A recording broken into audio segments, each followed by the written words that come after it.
Secretary General is clearly seen as a champion of democratic values. Given that the president of Taiwan, Tsai Ing-wen, is in the US this week, will come to New York later in the week, and is the leader of what's considered Asia's leading democracy, does the Secretary General have any message for her? The Secretary General's position on China is guided by the relevant General Assembly resolution on the One China policy.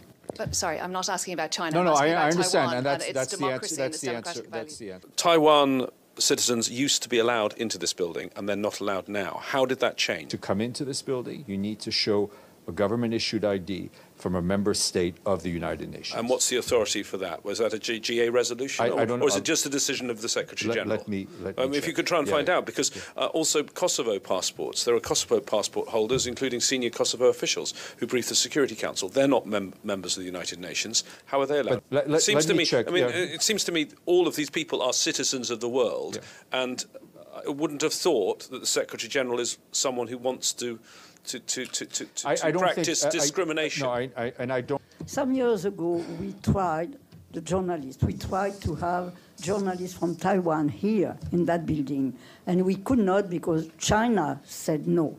I want to know, is China running the UN? I think this is one of the most ridiculous questions I've heard today.